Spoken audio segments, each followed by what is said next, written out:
Vamos então abrir o primeiro painel. Portanto, o primeiro painel tem como tema o valor da segurança do doente. Começamos então esta manhã com um tema que está na base de qualquer sistema de saúde que pretenda gerar valor, portanto, a segurança do doente. A segurança é o alicerce da confiança, da qualidade e da eficácia dos cuidados. Portanto, sem segurança não há, obviamente, valor. Neste painel vamos ter connosco como keynote o Dr. João Paulo Fernandes. Muito bom dia, Dr. João Paulo Fernandes. Passo então a apresentar-vos. O Dr. João Paulo Fernandes é assessor de farmacovigilância do Infarmed, formado em Ciências Farmacêuticas pela Universidade de Lisboa, com mestrado em Saúde Pública pela Escola Nacional de Saúde Pública e doutoramento em Farmacoepidemiologia pela Universidade de Lisboa. Trabalhou 10 anos como farmacêutico comunitário, mas atualmente é assessor de farmacovigilância no Infarmed, sendo delegado de Portugal na Agência Europeia do Medicamento, na EMA. Trabalha todos os dias com sistemas complexos que garantem a segurança dos medicamentos para milhões de pessoas em toda a Europa. A sua jornada profissional é pautada pela vontade de ter um impacto direto e positivo na saúde das pessoas. Bom dia mais uma vez, Dr. João. Bom dia então a palavra. E muito obrigado pela apresentação. Nem sei se sou digno de uma apresentação tão Claro que é, complexa, claro. tão detalhada. Muito obrigado. É a Fico até realidade. um bocadinho envergonhado, mas muito obrigado. Pode começar então a sua apresentação. Olha, sim senhora. Então, primeiro que tudo, muito obrigado pelo convite. Muito obrigado à SPERM. Foram todos muito amáveis comigo, mas eu tenho aqui uma missão de fazer uma apresentação muito rápida, em 5 minutos, por isso vamos começar, vamos aqui ao tópico da questão. E eu começo com uma pergunta muito básica, que é: para que é que serve verdadeiramente a farmacovigilância? Ora, pessoalmente, para mim, a farmacovigilância serve para duas coisas essenciais. Primeiro que tudo, aumentar o conhecimento sobre os medicamentos, garantindo que os benefícios destes medicamentos são superiores aos riscos potenciais. E, muito importante, comunicar esse conhecimento que foi adquirido para decisões mais informadas, de forma a prevenir ou minimizar efeitos indesejáveis. E é esse conhecimento que nos vai permitir empoderar o cidadão que toma um medicamento e permitir melhores cuidados por parte dos profissionais de saúde. Mas eu gosto de dar sempre exemplos práticos e dou-vos o exemplo do Fingolimod. O Fingolimod é um medicamento usado na esclerose múltipla e, por exemplo, a nível de empoderar o cidadão que toma um medicamento, o conhecimento que foi adquirido foi que o Fingolimod enfraquece o sistema imunitário e isto aumenta o risco de desenvolver cancros, em particular cancros da pele. E o que nós percebemos é que, se realmente utilizarmos roupa protetora apropriada e aplicarmos regularmente protetores solares com elevados graus de proteção UV, esse risco diminui bastante. Isto é uma forma do conhecimento empoderar o cidadão a tomar decisões que possam realmente trazer mais valias para a sua saúde e proteger a sua saúde. A nível de permitir melhores cuidados por parte dos profissionais de saúde, há também um exemplo ótimo, que é o risco de aumento das transaminases hepáticas. E a verdade, o que está preconizado é que hajam testes de função hepática antes do início do tratamento, durante o início do tratamento e até 2 meses após a descontinuação, após o término do medicamento. E porquê é que eu ponho esta zona sublinhada? Porque antigamente não havia este conhecimento, esta necessidade de fazer estes testes depois do tratamento acabar.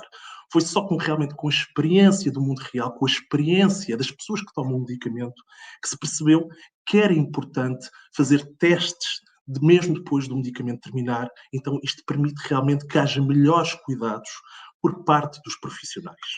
Então é importante perceber que o conhecimento sobre os medicamentos não é estático. Ele vai sendo atualizado conforme nós temos nova evidência disponível. Mas a pergunta é: de onde é que vem esta evidência? Esta evidência não cai do ar.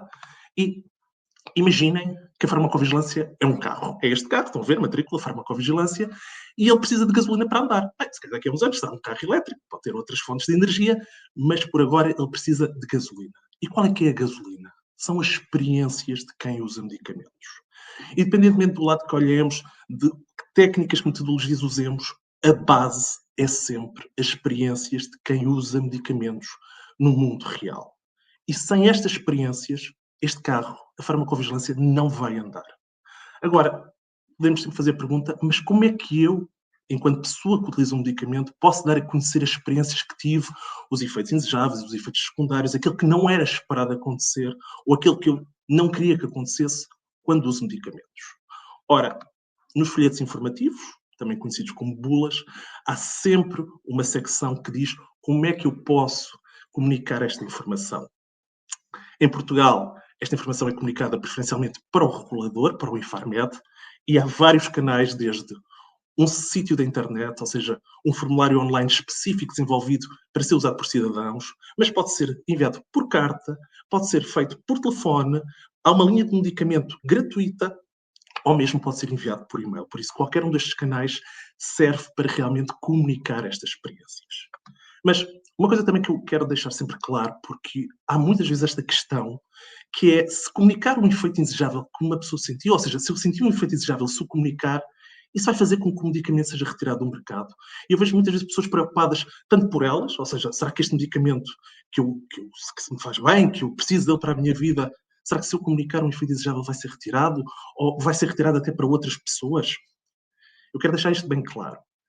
Tirar um medicamento do mercado é sempre a última opção. O risco daquele medicamento tem que ser superior aos benefícios. E isso não é algo que ocorra frequentemente. Por isso, o que vai acontecer é as comunicações de quem usa os medicamentos vão aumentar o conhecimento do perfil de segurança e vão permitir que o medicamento seja usado de forma mais segura, com mais decisões informadas, de forma mais consciente pelas pessoas e pelos profissionais de saúde. Se a comunicação de um cidadão retirar um medicamento do mercado, é porque aquele medicamento realmente tinha muito mais riscos do que benefícios. Mas não é uma coisa que ocorre de uma forma assim recorrente, por isso podem comunicar com toda a segurança. E outra vez, se o medicamento sair do mercado, é porque realmente o risco era muito superior, então a vossa comunicação também foi extremamente valorizada e apreciada. Ora, para terminar, eu quero dizer que eu também sou uma pessoa que vive com doença, não com esclerose múltipla, mas com outra patologia, e sou muito honesto. Eu sempre que começo um medicamento novo, eu leio o folheto informativo. Mesmo que o folheto informativo seja tipo 2,5 km de papel e seja totalmente impossível a pessoa voltar a conseguir dobrá-lo e pô-lo na forma original, eu leio. Mas a questão é, eu leio uma vez, quando começo um medicamento. Mas, como eu vos disse antes, o conhecimento do medicamento vai sendo atualizado ao longo do tempo. Então, como é que eu consigo perceber realmente o que é que foi atualizado? Se há um novo risco, se há alguma alteração? Eu considero isso difícil e mesmo os profissionais de saúde que me acompanham, eu sinto que também há alguma dificuldade em estar atualizado com o novo conhecimento que vai emergindo. Por isso, eu deixo esta reflexão. Como é que o regulador, os titulares da AM, as associações de pessoas que vivem com doença, a academia, as ordens profissionais, as sociedades científicas, como é que todos estes stakeholders podem ajudar a comunicar conhecimento? E não estamos já a falar de criar conhecimento, é como é que realmente podemos pegar no conhecimento que foi criado e comunicá-lo efetivamente, porque só com essa comunicação efetiva é que realmente podemos permitir melhores cuidados por parte dos profissionais de saúde e conseguimos empoderar os cidadãos que tomam o medicamento. Muito obrigado pela vossa atenção. Qualquer questão, estou disponível. Muito obrigada, doutor, pela sua intervenção, pela sua apresentação. Seguem-se agora os nossos oradores convidados para comentar este painel. Vamos ter connosco a doutora Ana Margarida Adivinha, a doutora Sandra Fernandes e a Martinha Martinho, que vou passar a apresentar. Portanto, a doutora Ana Margarida Adivinha é professora associada do Departamento de Ciências Médicas e da Saúde da Escola de Saúde e Desenvolvimento Humano da Universidade de Évora. É doutorada em farmácia na especialidade de farmacoepidemiologia em 2017 pela Faculdade de Farmácia da Universidade de Lisboa. É igualmente investigadora integrada no Comprehensive Health Research Center e membro do LA Real. Não sei se é assim que se diz, doutora, peço desculpa. Portanto, é o Laboratório Associado de Translação e Inovação para a Saúde Global. É atualmente secretária da Mesa da Assembleia Geral da Ordem dos Farmacêuticos. Bom dia, doutora. Temos também connosco a doutora Sandra Fernandes. A doutora Sandra Fernandes é Country Safety Head na Sanofi Portugal, com mais de 25 anos de experiência na indústria farmacêutica, licenciada em Ciências Farmacêuticas pela Universidade de Lisboa, possui pós-graduações em Farmacoepidemiologia e Assuntos Regulamentares. Lidera a área da farmacovigilância desde 2001, garantindo conformidade regulamentar e gestão de risco. Participou em projetos internacionais como o consórcio IMI Web RAD-R, penso que é assim também que se diga, doutora, e é autora das publicações científicas sobre comunicação e segurança. Oradora em conferências nacionais e internacionais, com forte envolvimento na formação e inovação em sistemas de segurança de medicamento.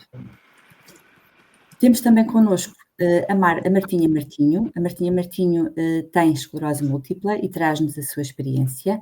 É licenciada em Gestão da Universidade Católica, pós-graduada em Gestão Turística e Hoteleira e mestre em Ciências Empresariais na Universidade Fernando Pessoa, no Porto.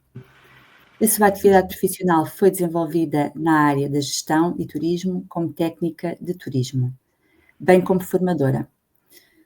Regressou a Faro, a sua cidade natal, em 2018 e desde então tornou-se sócia da SPEM e membro da equipa da Delegação Distrital de Faro.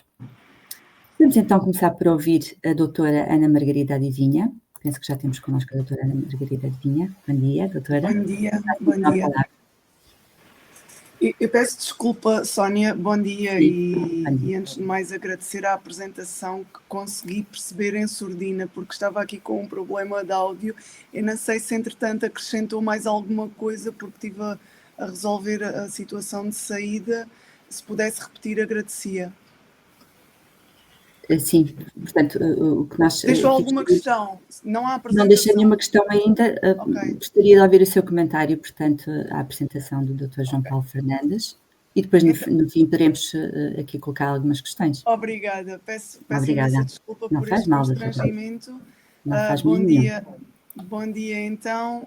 Agradecer o convite para estar aqui hoje convosco e agradecer em especial à SPEM e ao Alexandre, e é sempre um gosto ouvir o João Paulo e poder participar nestas mesas de discussão acerca da segurança e sobretudo naquilo que tem a ver com a medicação. Em termos gerais, e não repetindo aquilo que o João aqui nos trouxe, mas de certa forma tentando complementar sob o ponto de vista também de quem desenvolve alguma da sua atividade no âmbito da farmacovigilância, mas sob o ponto de vista das unidades regionais e também em termos académicos, há aqui 3 pontos essenciais que eu gostava de destacar neste contexto do que o João nos apresentou e também daquilo que pode efetivamente ficar aqui como mensagem para quem nos está a ouvir e como mote de reflexão.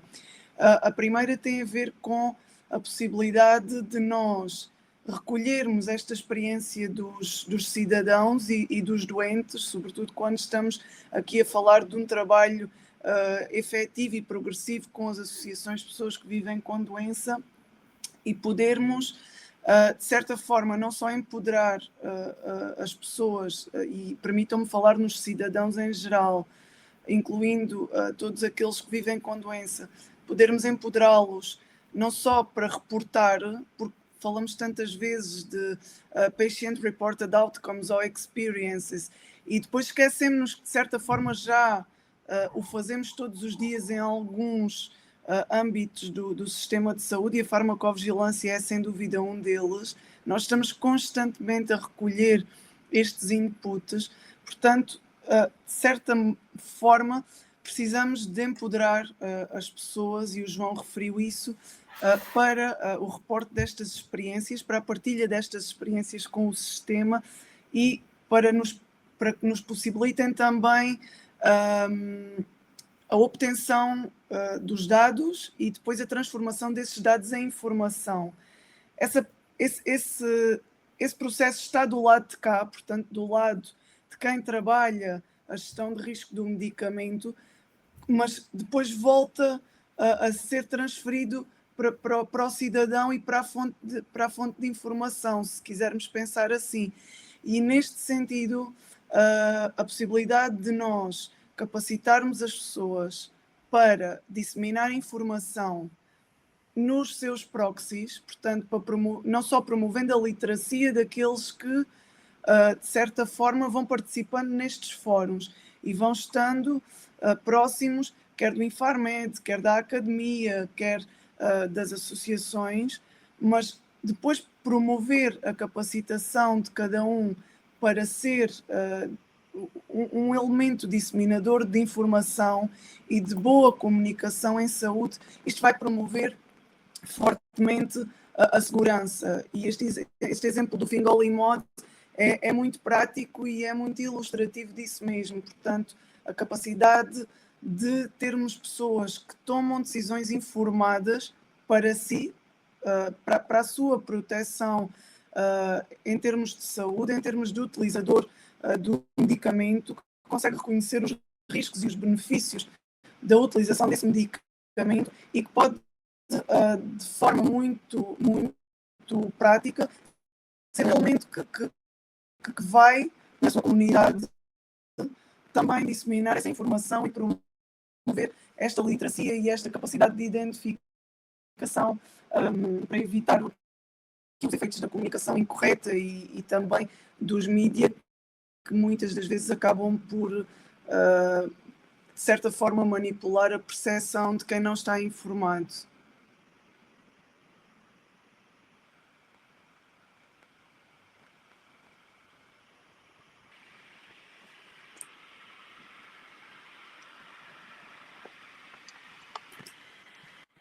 Sónia, gostamos imenso de ouvir, mas está em mute.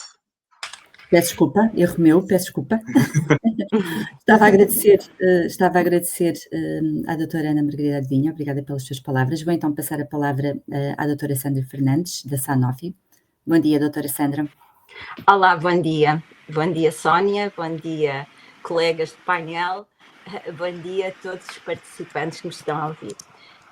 Para mim é uma grande alegria estar aqui e falar de farmacovigilância para as pessoas que vivem com a doença. E por isso quero agradecer imenso o convite que me foi endereçado para falar desta área que eu vivo há vários anos e que realmente me empenho no meu dia-a-dia, no meu trabalho diário, para levar a informação a quem mais precisa dela. Porque farmacovigilância não é só compliance regulamentar, farmacovigilância é muito mais do que isso.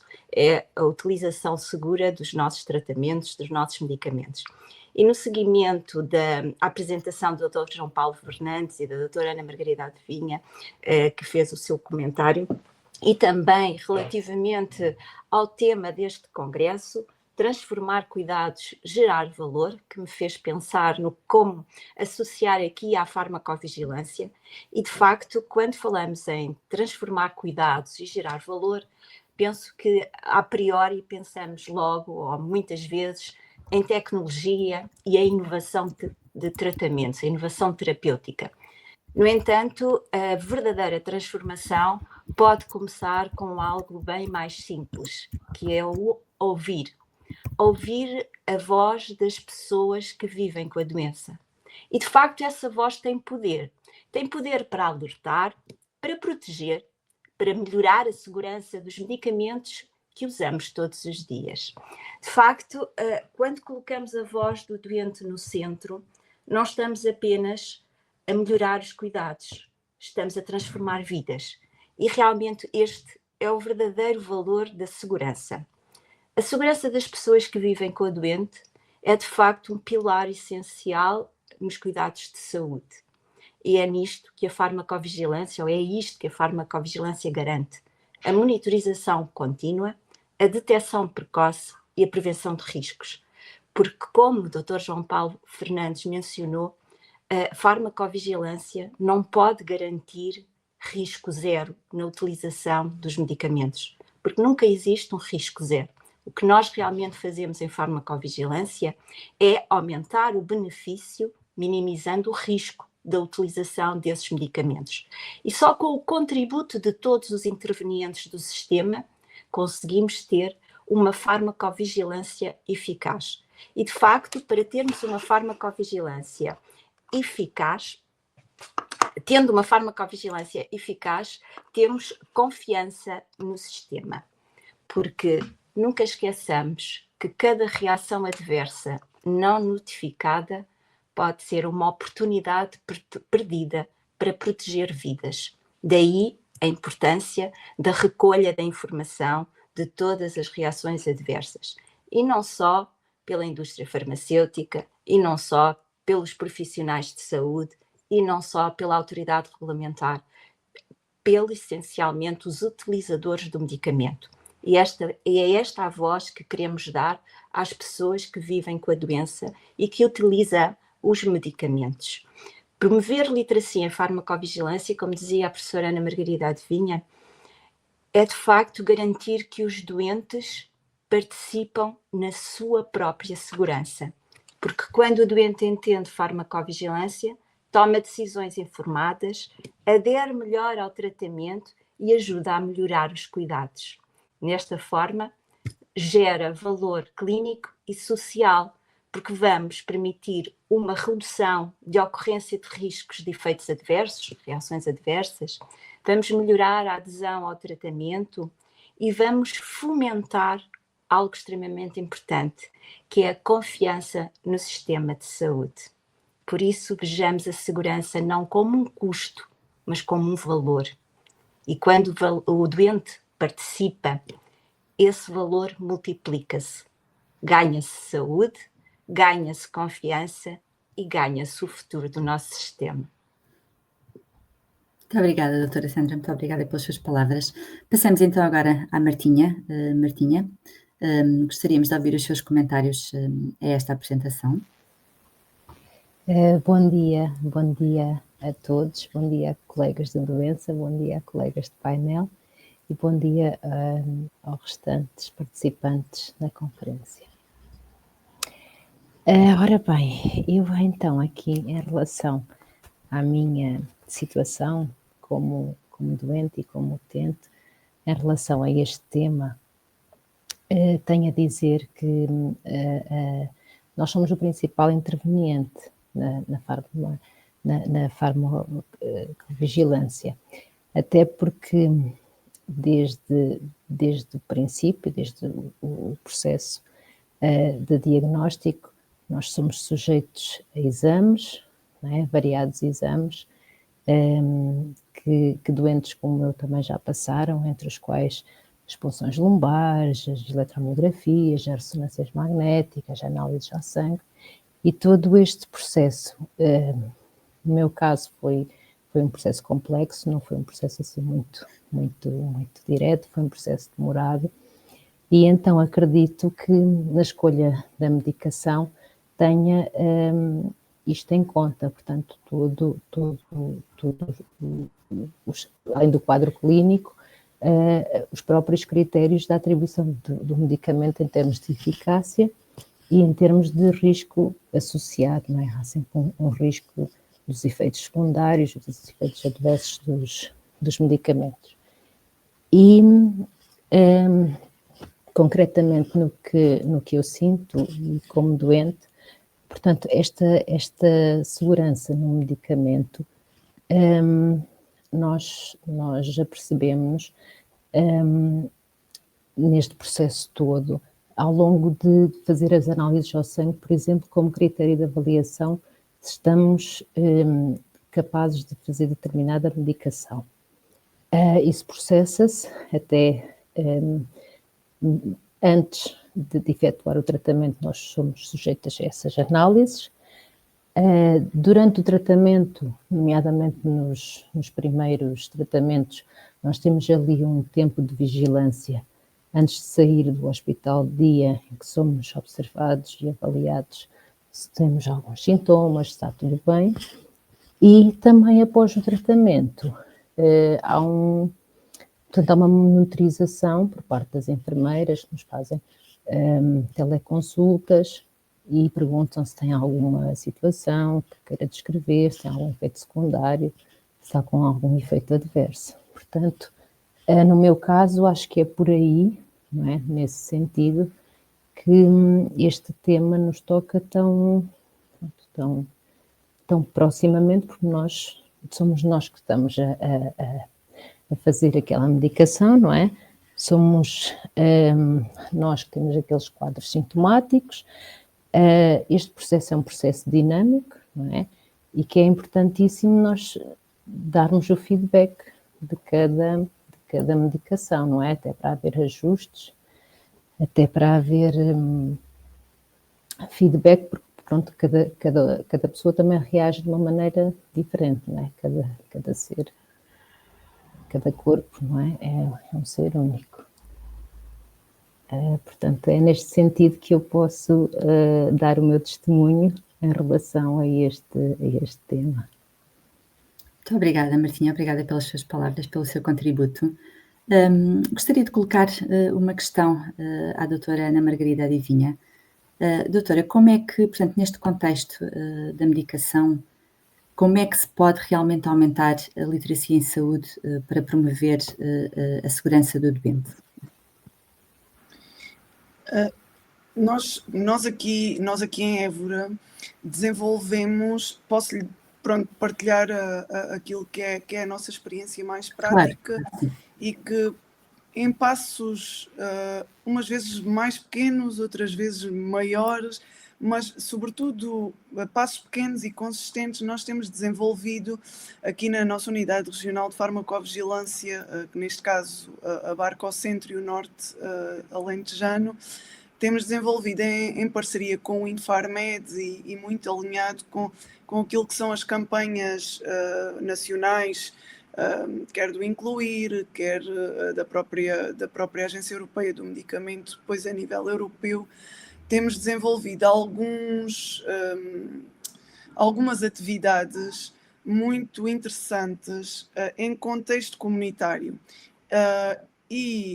Quando digo em contexto comunitário, estamos a falar não só ir para a rua, e quando digo ir para a rua, é ir para a rua e falar com as pessoas, mas também fazer projetos integrados, desenvolver projetos integrados, por exemplo, entre a Universidade e a Câmara Municipal de Évora, entre a Universidade e as unidades locais de saúde, com as associações de pessoas que vivem com doença. E, na realidade, aquilo que nós fazemos é simplificar e levar a mensagem às pessoas, às escolas, às associações, aos centros de saúde, às farmácias, à Noite Europeia dos Investigadores, portanto, em diferentes contextos. E depois, ensinar as pessoas. Arranjamos um conjunto de ferramentas e muitas vezes até gamificadas que permitem ensinar de forma rápida e simples como é que, por exemplo, se faz uma notificação de uma suspeita de reação adversa e como é que nós podemos, de forma mais efetiva, chegar ao profissional de saúde que temos mais à mão, seja neste caso o farmacêutico, o médico ou o enfermeiro, e permitir ter a certeza, nunca temos certezas, mas permitir ter a certeza pelo menos que estamos a tomar uma decisão consciente de notificar uma suspeita de reação adversa. Isto tem sido um trabalho progressivo, mas muito, muito frutífero, que nos orgulha muito, porque começamos a ver resultados. E como é que esses resultados se expressam? Não só no aumento do número de notificações, não só no aumento da participação das pessoas neste tipo de atividades, mas num fenómeno que nos deixa muito felizes, que é o feedback positivo, não só daquilo que nós procuramos fazer junto das pessoas em cada um dos seus contextos, mas também da procura. Portanto, nós neste momento temos associações da comunidade, associações de pessoas que vivem com doença, câmaras municipais, juntas de freguesia, farmácias, a virem ter connosco à universidade, à unidade de farmacovigilância. Muitas das vezes acabamos por envolver a Direção de Gestão de Risco e o Infarmed, vêm ter connosco e pedem-nos atividades neste sentido.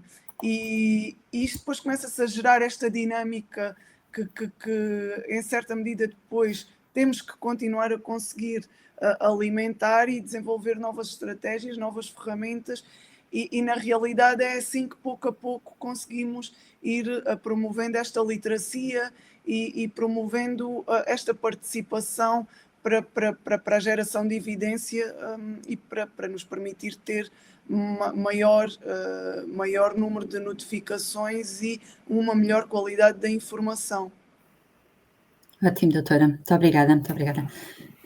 Gostaria de colocar aqui à doutora Sandra Fernandes duas questões que possivelmente estão interligadas. Como é que se processa exatamente a farmacovigilância? Como é que na prática os utentes podem participar ativamente nesse processo? E gostaria também que nos falasse um pouco do projeto que foi lançado muito recentemente pela Sanofi, portanto o Radar. Não sei se de alguma forma estas questões possam estar interligadas e possa responder às duas ao mesmo tempo. Claro que sim. Obrigada pelas perguntas.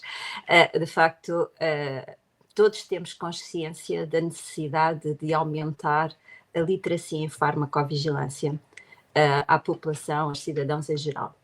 No entanto, todos também temos consciência que esta literacia em farmacovigilância enfrenta vários desafios que podem vir comprometer a eficácia das iniciativas, até daquelas que a professora acabou de mencionar, que são iniciativas promovidas junto dos doentes. E porque existem barreiras que podem realmente comprometer a segurança e a participação do doente. Principalmente os grandes desafios e barreiras é a baixa literacia em saúde, que leva à dificuldade em compreender riscos e, nomeadamente, as instruções de utilização dos medicamentos, como o Dr. João Paulo Fernandes apresentou, naquela foto em que ele está rodeado por quilómetros de papel, de folhetos informativos. De facto, existem medicamentos cujos folhetos informativos são verdadeiros lençóis e que desanima qualquer um que vá tentar ler. Por outro lado, por mais que tentemos ter uma linguagem legível para qualquer utente, às vezes não é assim tão perceptível, porque por vezes as pessoas não têm a noção do que é que realmente significa aquilo que está e porquê que estão descritas aquelas situações, que muitas vezes levam ao abandono da terapêutica porque ficam com receio de que possam vir a desenvolver todo aquele rol de efeitos indesejáveis que estão listados. Muitas vezes somos confrontados com isso perante os doentes, em que nos contactam e dizem: eu desenvolvi esta reação adversa, exatamente como vocês mencionam no folheto informativo que acompanha o medicamento, e agora tenho que ter um antídoto. Qual é o antídoto que eu vou utilizar para que isto regrida? Ou seja, é de facto o grande desafio, a baixa literacia, que não nos leva a entender a informação que está disponível. Por outro lado, a falta de envolvimento. O doente não se sente parte, o doente, quando falo doente, a pessoa que vive com a doença, não se sente parte da farmacovigilância, sente que isto é para a autoridade, que isto é para os responsáveis pela introdução do medicamento no mercado, que não tem nada a ver connosco, nós somos apenas utilizadores.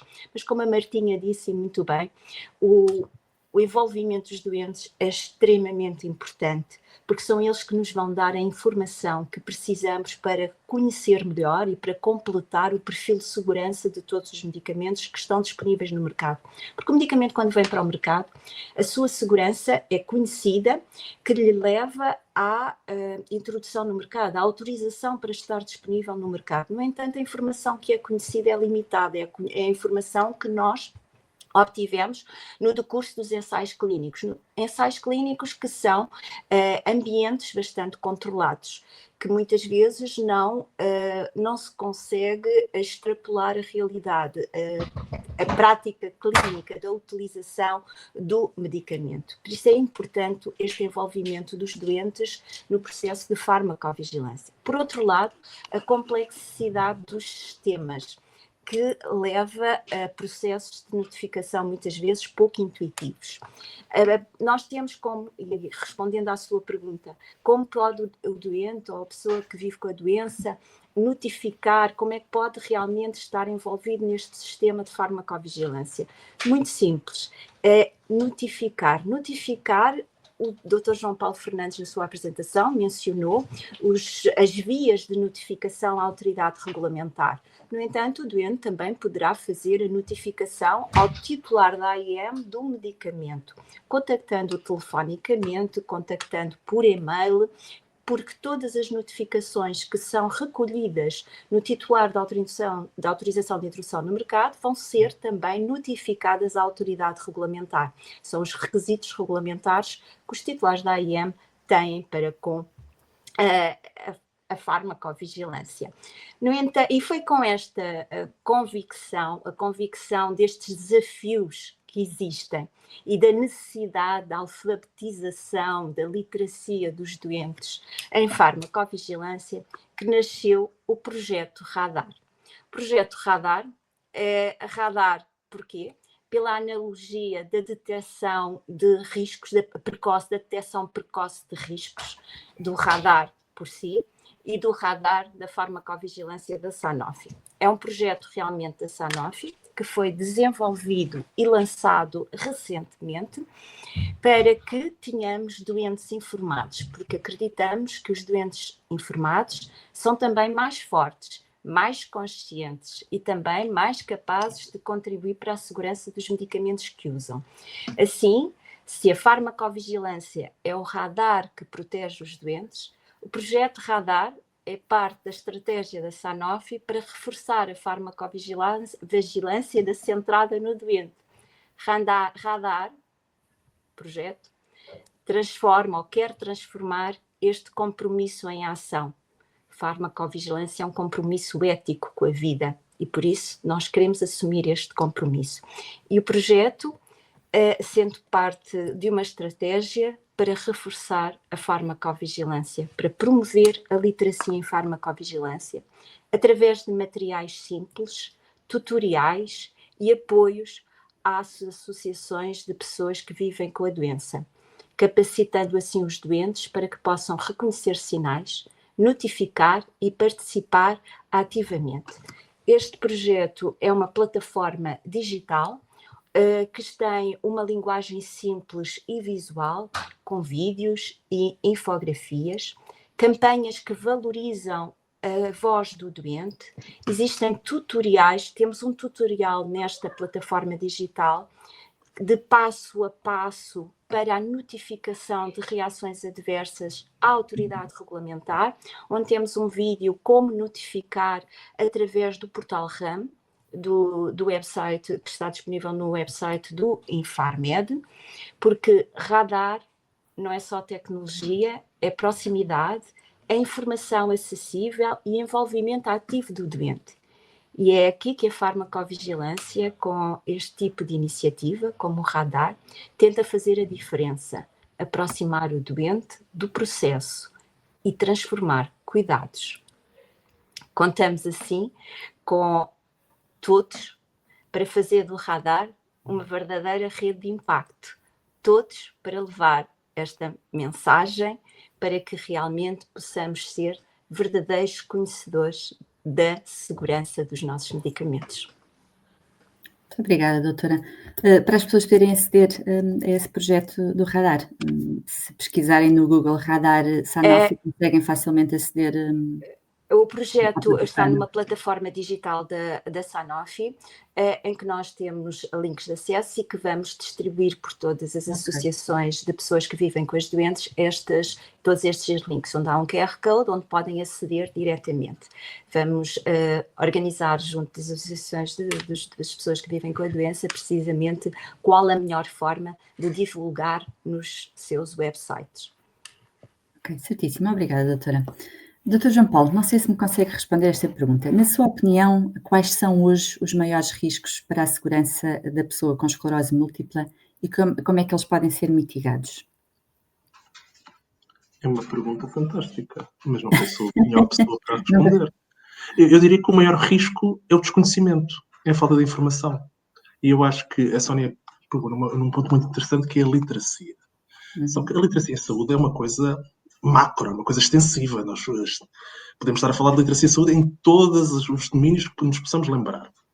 Mas literacia em saúde, por exemplo, em esclerose múltipla, é uma coisa muito específica que eu acho que associações como a CPEM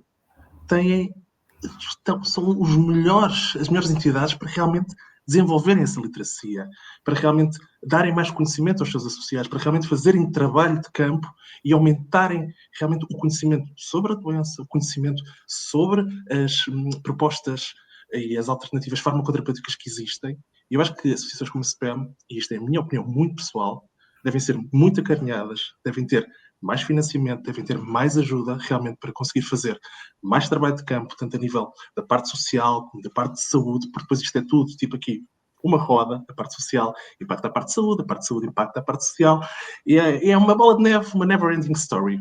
Mas realmente, aqui, focando na sua pergunta, eu acho que o maior risco realmente é o desconhecimento, porque, como a Sandra disse, há folhetos informativos, e a minha imagem poderia ser um bocadinho cómica, mas há folhetos informativos que são gigantes, que existem N questões, N efeitos indesejáveis que podem aparecer, N situações que têm que haver precauções, que têm de haver cuidados, tanto para o cidadão, tanto para o profissional de saúde. Por isso, aqui, e não é só da esclerose múltipla, acho que qualquer patologia, é realmente nós percebemos como é que vamos conseguir pegar em todo este conhecimento, toda esta informação, e pô-la na prática. E só aqui, roubando mais 30 segundos.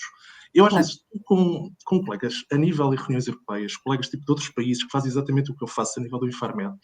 E o que nós sentimos é, em termos de detecção de novos riscos, de criar conhecimento, nós estamos a sentir-nos cada vez mais confortáveis. As coisas evoluíram muito nos últimos anos, cada vez o fazemos melhor, cada vez o fazemos mais rápido. Mas às vezes sentimos que estamos a criar dicionários só com novas entradas, e depois, quem é que vai ler? Será que o cidadão realmente vai ler? Será que o profissional de saúde realmente vai ter conhecimento? Será que aquela informação realmente vai fazer a diferença e vai ser posta em prática? E é por isso que é a minha reflexão no último slide, que é como é que todas as pessoas que vivem nestes ecossistemas, desde o regulador, aos titulares, à academia, às associações, como é que nós vamos comunicar o conhecimento? Eu já nem falo de gerar conhecimento, é como é que o conhecimento que nós temos conseguimos pô-lo em prática para diminuir os riscos. E aqui especificamente, como é que todo o conhecimento que nós temos sobre os medicamentos usados na esclerose múltipla, nós podemos realmente fazer com que pessoas como a Martinha, que usa o fármaco, como é que vamos fazer com que a Martinha se sinta empoderada, se sinta com vontade de saber esta informação? Como é que vamos fazer com que ela diga, sim, eu tenho este conhecimento, eu tenho este poder de realmente saber quais é que são os riscos, quais é que são os benefícios, o que é que eu tenho de estar atenta, como é que eu me posso precaver? Mas eu acho que esta decisão e este caminho que nós temos pela frente só pode ser feito com as pessoas que vivem com doença. Não vale a pena, por mais academicamente brilhantes que nós todos sejamos, por mais experiência que tenhamos, não vale a pena, a meu ver pessoalmente, implementar o que quer que seja sem primeiro saber o que é que as pessoas que vivem com doença precisam. Sem saber a opinião das pessoas que realmente usam os medicamentos que precisam. Porque às vezes nós podemos pensar, ok, as pessoas precisam de A, B e C, pomos na prática, desenvolvemos durante anos, e as pessoas precisavam de outra coisa completamente diferente. Por isso, qualquer decisão, primeiro é falar com pessoas como a Martinha e dizer, Martinha, o que é que precisa? E a partir daí, desenvolver as coisas. Mas esta é a minha opinião muito pessoal. Obrigada, doutor. Martinha, é desta opinião, portanto, a Martinha costuma ser ativa nesta questão da medicação. Costuma ler aquelas enormes bulas? Consegue... Mais ou menos. Mais ou menos, porque como foi dito, as bulas às vezes têm tantos descritivos de efeitos secundários que depois, para mim pessoalmente, fica assim um bocadinho mais, às vezes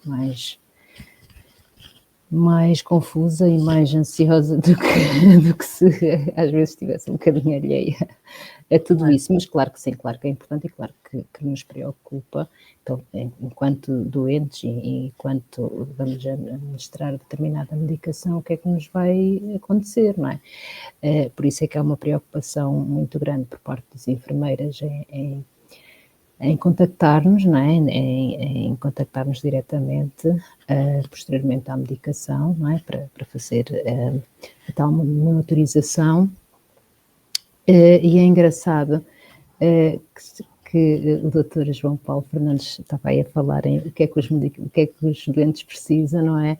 Que às vezes não sabemos o que é que eles precisam. E uma coisa engraçada em relação até à monitorização por parte das enfermeiras, eu já lhes comuniquei, mas também eu entendo que às vezes as pessoas têm pouco poder no meio da cadeia de hierarquia, que é o simples facto de que quando nos telefonam, deixar o telefone a tocar mais tempo que uma pessoa normal, porque eu demoro mais tempo a chegar até ao telemóvel, às vezes nem sei onde é que ele está, porque tenho problemas de locomoção e demoro mais tempo a lá chegar, e quando lá chego já a chamada caiu, e às vezes digo às enfermeiras, por favor, quando for para mim, tentem estar mais tempo o telefone a tocar. E eles dizem, pois, nós até queríamos, mas o sistema de telefónico corta a chamada ao quarto toque, portanto é estas coisinhas que às vezes têm que se ajustar, e depois passam às vezes 2 e 3 vezes a telefonar-me e eu nunca chego ao telefone em tempo útil.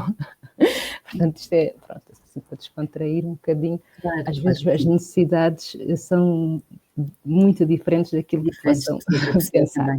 Mas pronto, regressando a essa pergunta, claro que sim, claro que nos preocupa, para quem faz a administração de medicamentos, até imunossupressores, medicamentos um bocadinho mais complexos, que os efeitos secundários podem ser um bocadinho mais diversos e claro que nos preocupa isso tudo, o risco que possa estar associado a cada medicação, não é? O nosso objetivo é a eficácia do medicamento, não é?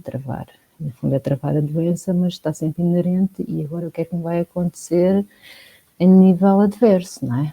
Ou seja, a balança dos dois pratos. Sim. Muito obrigada. E aí as enfermeiras, não é? E quem lida diretamente connosco tem um papel muito importante, não é? Em fazer a ponte. Claro que sim, e é importante também as pessoas participarem, não é? E fazerem este reporte dos sintomas. Ficou aqui muito claro essa questão. Muito obrigada a todos. Ficou claro então que a segurança do doente não é apenas uma responsabilidade técnica, portanto é um pilar estrutural deste sistema, de um sistema que pretende gerar valor. Agradeço imenso a vossa participação neste painel. Desejo-vos um ótimo dia, espero que nos continuem a assistir. Vamos encerrar então este painel